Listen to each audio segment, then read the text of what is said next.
Muy buenas noches, hermanos.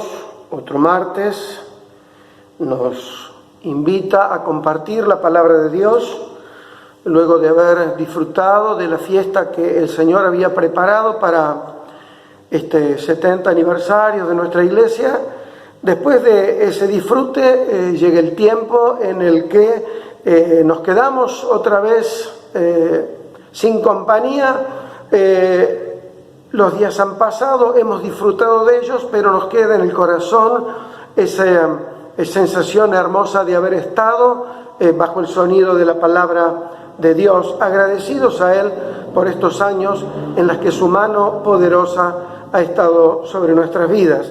Vamos, antes de continuar, orando al Señor para que Él arroje luz acerca de los pensamientos que podamos tener en esta noche. Padre nuestro que estás en los cielos, te bendecimos, te alabamos y te agradecemos por tu misericordia, por tu amor, por tus cuidados y por la oportunidad renovada que tenemos de estar bajo el sonido de tu palabra. Que al abrirla, Señor, seas tú quien hables y que tu Espíritu sea el encargado de aplicarla a cada uno de nuestros corazones y nuestras vidas.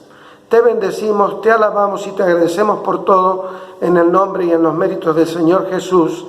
Amén. Vamos a la lectura y vamos para eso al Evangelio según San Mateo y el capítulo 24 y el versículo 3 que veníamos considerando, y leemos así. San Mateo 24 y el versículo 3. Y estando él sentado en el monte de los olivos, los discípulos se le acercaron aparte diciendo: dinos, ¿cuándo serán estas cosas? ¿Y qué señal habrá de tu venida y del fin del siglo? Respondiendo Jesús les dijo: mirad que nadie os engañe, porque vendrán muchos en mi nombre diciendo: yo soy el Cristo, y a muchos engañarán. Y oiréis de guerras y de rumores de guerras. Mirad que no os turbéis, porque es necesario que todo esto acontezca, pero aún no es el fin, porque se levantará nación contra nación y reino contra reino, y habrá pestes y hambres y terremotos en diferentes lugares, y todo esto será principio de dolores. Vamos a dejar aquí la lectura para considerar dos palabras que el Señor utiliza en esta conversación íntima que tiene con sus discípulos para explicarles, para hablarles de cosas que acontecerían en el tiempo previo a su retorno. Y hemos mirado algo acerca de la aparición de falsos cristos, de falsos profetas. Hemos visto algo acerca de guerras, de rumores de guerra. Hemos visto algo acerca de hambres. Y esta noche me gustaría hablar acerca sobre lo que serían terremotos y enfermedades o pestes. ¿Qué son los terremotos? Bueno, los terremotos son movimientos bruscos que ocurren en la Tierra por la liberación de energía acumulada desde un largo tiempo o durante un largo tiempo. Este movimiento se debe a un acomodamiento de alguna manera no sincronizado de las placas tectónicas que constituyen lo que sería la corteza terrestre. Cuando hablamos de terremotos o sismos, deberíamos hacer una diferenciación y vamos a decir para ello que el lugar donde mayor se sienten estos terremotos es en el punto que nosotros conocemos como el epicentro. El epicentro está justamente, es un punto de la Tierra que está por sobre el foco del terremoto, y es allí donde la intensidad de este fenómeno es mayor. ¿Cómo medimos o cómo se miden en el mundo esto de los terremotos? Bueno, existen escalas para medir y diferenciar lo que es un temblor de lo que es un sismo y lo que es un terremoto. Esas escalas utilizadas antiguamente era la de Mercalli, Y ahora el mundo es como que se ha acomodado a otra escala que se utiliza casi en la totalidad de los países, que es la escala de Richter. De acuerdo a la intensidad, toma una mayor graduación y vamos a hablar acerca de algunos terremotos. Y voy a empezar hablando acerca de algunos terremotos que registra, menciona o nombra la Biblia. Vamos para ello a Primera Reyes y el capítulo 19. Primera Reyes y el capítulo 19.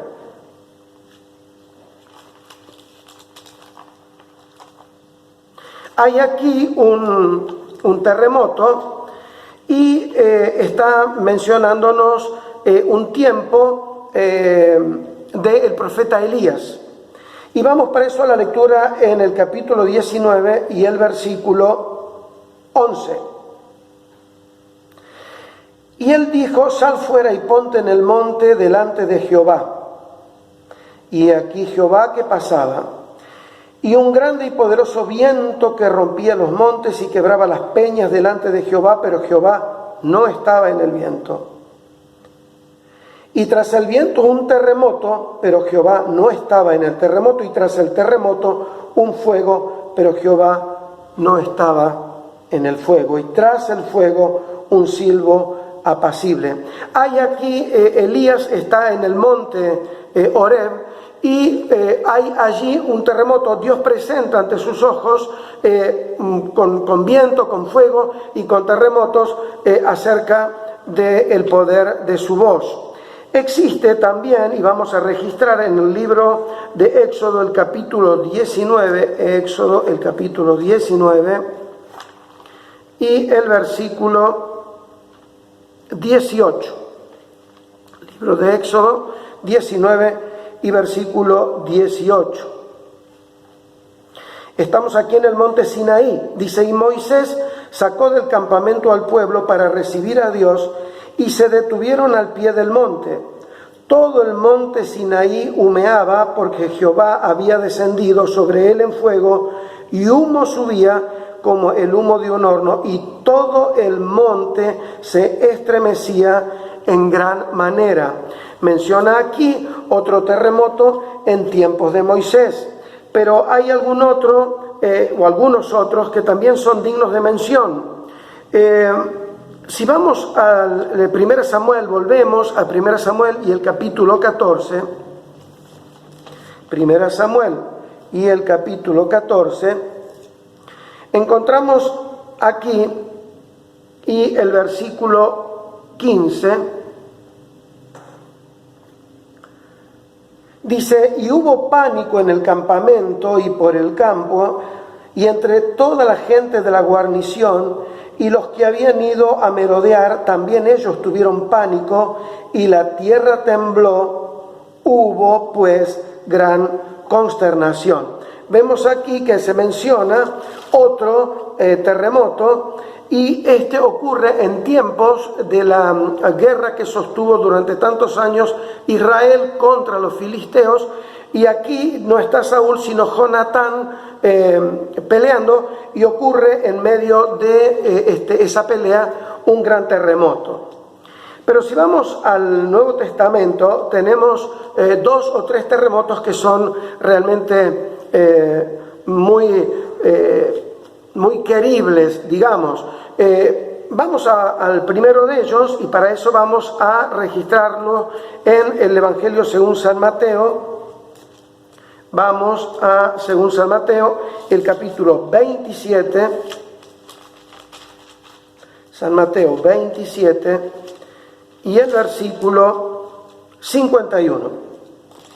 Tenemos aquí 2 terremotos que han ocurrido en un lapso de tiempo bastante corto.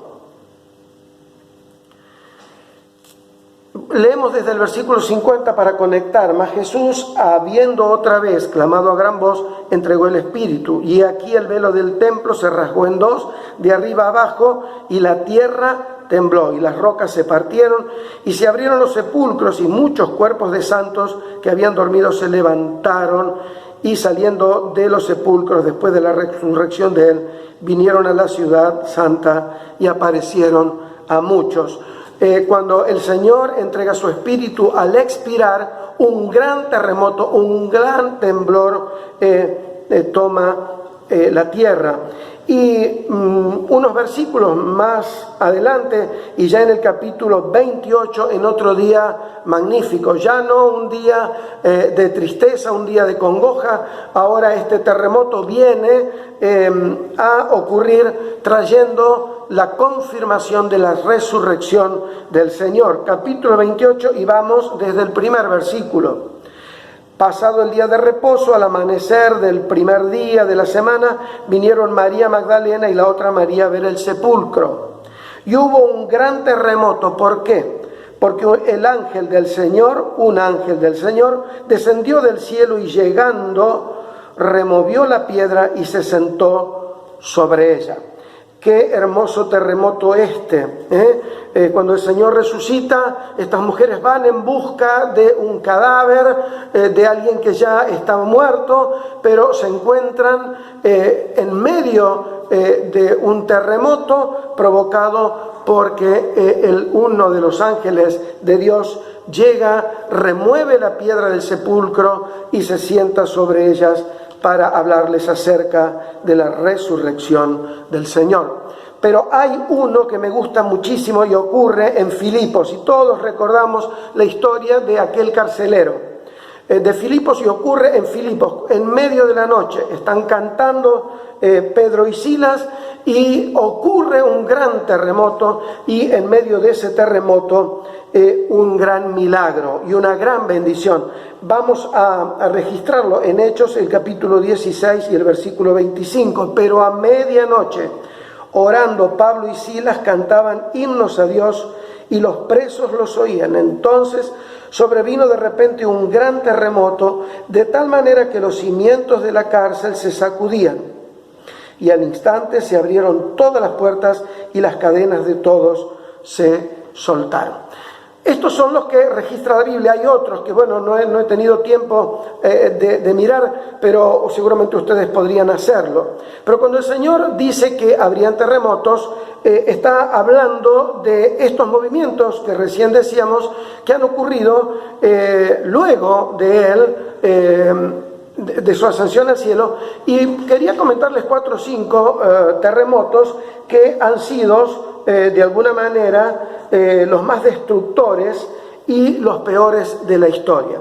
En 1960 ocurrió en Valdivia, Chile, lo que se llamó un mega terremoto que alcanzó una intensidad de 9.9 en esa escala de Richter que decíamos, y cobró una cantidad de víctimas importantes, y la duración fue terrible, de aproximadamente 15 minutos, tiempo en el cual la tierra tembló. En 1964, ya en América del Norte, en Alaska, ocurre también un gran sismo con una gran cantidad también de víctimas. En 2004 ocurre un terremoto en Japón, y fue realmente seguido de un tsunami con olas que alcanzaron por lo menos 40 metros, y el agua del mar ingresó a territorio firme por lo menos unos 10 kilómetros, y una de las islas más importantes o principales de Japón fue corrida de su sitio algo así como 2.4 metros. Realmente algo terrible. Pero ha habido en Chile, en 2010, en febrero, otro terremoto seguido de un tsunami que borró muchas ciudades costeras y que alcanzó una intensidad de 8.8. Dejamos esto de terremotos para pasar a pestes, para de alguna manera tener un tiempo para una reflexión final. Definimos a pestes como enfermedades graves de gran dispersión o contagio que puede alcanzar proporciones epidémicas y provocar gran mortalidad en hombres o en animales. La Biblia nombra y relata, nos marca acerca de alguna de ellas. Y para ello vamos a 2 Samuel. Esto realmente cuando lo estudié me fue de impacto. Después que David, desobedeciendo a Dios, censara al pueblo, le llega a él una propuesta de castigo y le da a David la posibilidad de elegir entre tres cosas malas que podrían ocurrir. Y para eso vamos al versículo 15, segunda Samuel 24 y el versículo 15. Podríamos leer quizá unos versículos antes, desde el 13. Dice, vino pues Gad, que era un profeta, a David, y se lo hizo saber y le dijo, ¿quieres que te vengan 7 años de hambre en tu tierra? Primera. O que tengas 3 meses delante de tus enemigos y que ellos te persigan. Segunda. O que 3 días haya de peste en tu tierra. Piensa ahora y mira qué responderé al que me ha enviado. Entonces David dijo a Gad, en grande angustia estoy, caigamos ahora en manos de Jehová, porque sus misericordias son muchas, mas no caiga yo en manos de hombres. Y Jehová envió la peste sobre Israel desde la mañana por 3 días hasta el tiempo señalado, y murieron del pueblo, desde Dan hasta Beerseba, 70,000 hombres. Y esto, que fue terrible, termina cuando David ora a Dios pidiendo perdón y la peste cesa. Si vamos al libro de Números, en el libro de Números registramos 11 y el versículo 33. Una gran peste que llega al pueblo por haber murmurado contra Dios. Diciendo estar cansados del maná que él diariamente y con abundancia les proveía, deseando la carne que ellos decían habían comido en Egipto. Dios entonces desata sobre el pueblo como castigo una plaga. Y también se nos habla acerca de una plaga o una peste que termina con la vida de los 10 espías malvados que habían sido enviados para reconocer la tierra. Pensaba hoy que podría también considerarse como una peste o una plaga aquella que cayó sobre los egipcios con sarpullidos y grandes úlceras o llagas. Bien, grandes pandemias y pestes de la historia. Entre 1347 y 1351 apareció en el mundo una peste llamada la peste negra. Esta peste era transmitida de los roedores, ratas, a las personas a través de pulgas o piojos infectados con esta enfermedad. El número de víctimas que alcanzó esta pandemia ronda los 200 millones de personas. Esto constituyó algo así como una cantidad importante de la población europea, entre un 30 y un 50, y dicen los historiadores, y con seguridad, que Europa no fue la misma hasta después de 200 años de haber recibido semejante azota. La viruela en 1520 aparece y está provocada por un virus que es el variolavirus. Se registran algo así como 56 millones de víctimas y fueron erradicadas, o fue erradicada casi definitivamente gracias a las vacunas que fueron obtenidas para esa enfermedad. En 1918 y 19 ocurre una catástrofe, lo que diríamos respecto a la salud pública, con esta fiebre llamada la fiebre española, algunos dicen mal llamada, pero bueno, sabemos que esta fiebre se llevó por lo menos entre 40 y 50 millones de personas. El sarampión también ha sido un virus que antes de 1963, tiempo en que aparece la vacuna, el sarampión fue responsable de la muerte de por lo menos 2 millones de personas en el mundo al año, dicho por la Organización Mundial de la Salud. En 1981, ya muy cerca a nuestro, aparece el VIH-Sida, que lleva hasta el momento contabilizados por lo menos 30 millones de víctimas. Estamos atravesando ahora una enfermedad llamado síndrome agudo respiratorio severo, provocado en este caso por el coronavirus COVID-19.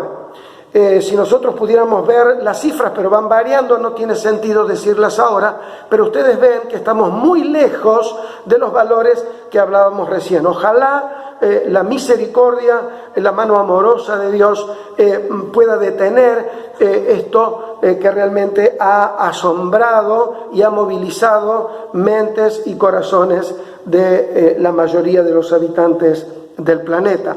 No deberíamos olvidarnos del cólera, en su momento la fiebre amarilla, el ébola, la gripe aviar y bueno, muchas enfermedades que han habido en el mundo. Cuando dejo aquí para tener un tiempo para reflexionar al final, cuando hablamos de esto, acerca de las cosas que el Señor dijo que habrían de ocurrir, no dijo habrá más enfermedades, nuevas pestes, más guerras o menos, más o menos hambre, pero el Señor profetiza que estas cosas habrían de ocurrir y estamos conscientes de que esto, entre otras, la pandemia que estamos atravesando hoy, es una de las señales que hablan que la venida del Señor está muy próxima. He tratado durante estos martes de conseguir que ustedes me acompañaran en un pantallazo en la historia de estas cosas que el Señor mencionó como señales que de alguna manera acontecerían antes de su venida. Falsos cristos aparecieron, falsos profetas aparecieron, el hambre siguió su curso, las guerras no cesan, las enfermedades se multiplican, aparecen nuevas, y yo quisiera por lo menos quedarnos con 4 o 5 puntos que pudieran bendecirnos en esta noche y hacernos bien. En primer lugar, la pregunta es, bueno, ¿qué actitud tomar en estos tiempos, en estos últimos tiempos? Yo creo que en primer lugar debemos perder el temor y la ansiedad. El Señor, cuando nos habló acerca de estas cosas, no lo hizo para aterrorizarnos, sino más bien para alertarnos y mantenernos despiertos y preparados para cuando ese día llegue. Debemos entender que nuestra esperanza no descansa sobre las señales, no porque ocurra esto o no ocurra, nuestra esperanza va a fluctuar, nuestra esperanza está firme solo en Dios y su palabra. ¿Qué otra cosa hacer? Yo creo que tenemos que perder el apego a esto de las señales. Las señales no son en sí, no tienen un fin en sí mismo. Es como si la señal está preparada o anticipando algo que es mejor o algo que será aún mayor. Pongamos el ejemplo, si alguien viene con una sed terrible de un largo viaje, viene en su automóvil y lee una señal que dice a 3 kilómetros tiene usted una estación de servicio que cuenta con determinados servicios donde va a encontrar agua. Y usted, porque vio la señal, detiene su auto y se baja allí y queda allí. Bueno, la sed no va a resolverse. La señal está diciéndole que a tantos kilómetros usted podrá encontrar lo que usted necesita. Las señales que el Señor dio no son un fin para quedarnos allí. Nuestra meta y el propósito de Dios está mucho más allá de las señales.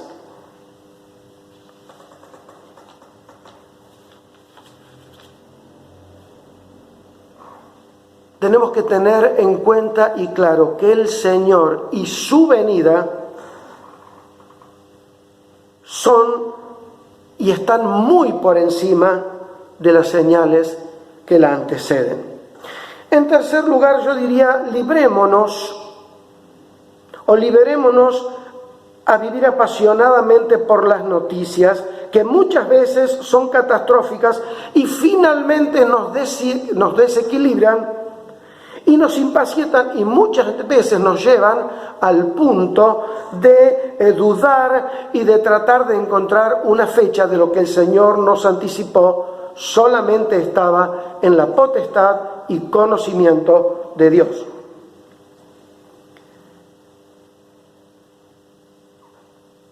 En cuarto lugar diría, prediquemos el Evangelio, pues el fin, cuando el Señor les dice estas señales, pero esto no es el fin, El fin no está determinado ni por el ecumenismo, ni por el economismo, ni por las catástrofes mundiales que pudieran llegar a ocurrir, sino que el fin está ligado, encadenado a la predicación del Evangelio en todo el mundo.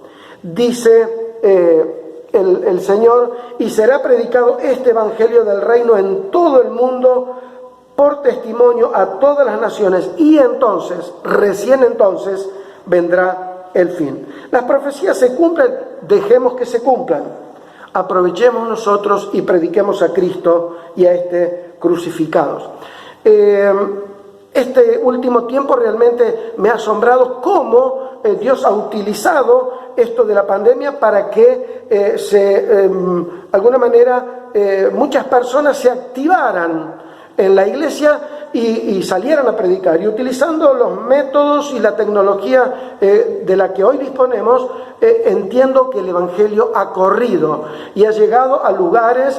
Estoy consciente de que no todos tienen la tecnología a su alcance, pero estoy seguro de que esto ha provocado un movimiento, una expansión en la prédica del Evangelio. Y quiero terminar, o casi terminar, diciendo esto. Esta pandemia nos ha llevado a tomar determinados hábitos, y ojalá que estos hábitos que hemos cambiado podamos mantenerlos, ¿sí?, en el tiempo, previendo cualquier otra posible enfermedad que apareciera. Igual yo preferiría que como cristianos no solo hubiésemos cambiado hábitos, sino esto nos hubiera servido para cambiar corazones. Estamos invitados y por allí hasta obligados a utilizar los tapabocas, que hacen que el contagio sea menor o nulo entre una persona y la otra. Bueno, que estos tapabocas, que son tan necesarios para evitar la propagación de esta enfermedad, no sea un impedimento para predicar. Y me acordaba cuando Juan y Pedro son azotados y los llaman y dicen: bueno, por favor, váyanse de este lugar y no prediquen más. Y son azotados, y al día siguiente ya aparecen ellos predicando en el templo y casa por casa. No podrían ellos dejar. ¿De quién hablarían sino de Cristo? Ojalá nosotros podamos imitarlos. Bueno, nos han enseñado, nos han vuelto a enseñar, lo sabíamos pero lo teníamos olvidado, que debíamos lavar nuestras manos. Y seguramente no es para imitar el ejemplo de Pilato, pero sí vino a mi memoria el consejo que da, el deseo del corazón del apóstol Pablo cuando le escribe a Timoteo diciendo que él desea que mantengan esto de orar levantando en todo lugar manos santas o manos limpias, que podamos realmente limpiar nuestras manos del pecado, de la avaricia, de la codicia, de la murmuración, para que nuestras oraciones sean realmente oídas y contestadas por Dios. Y finalmente quiero despedirme de ustedes y de este tiempo que he compartido con uno o dos versículos que vamos a registrar en el libro, en la carta a los Hebreos. Carta a los Hebreos, el capítulo 10 y el versículo 23. Y esto es un consejo y es un deseo no solo del autor de esta carta, no solo del Señor, sino también mi deseo, que podamos mantenernos. Versículo 23 del capítulo 10 de Hebreos: mantengamos firmes, sin fluctuar, la profesión de nuestra esperanza. ¿Por qué? Porque el que prometió es fiel. Y considerémonos unos a otros, ¿para qué? Para estimularlos al amor y a las buenas obras, no dejando de congregarnos, como algunos tienen por costumbre, sino que exhortándonos, y tanto más cuando veis que aquel día se acerca. Hermanos, el día se acerca.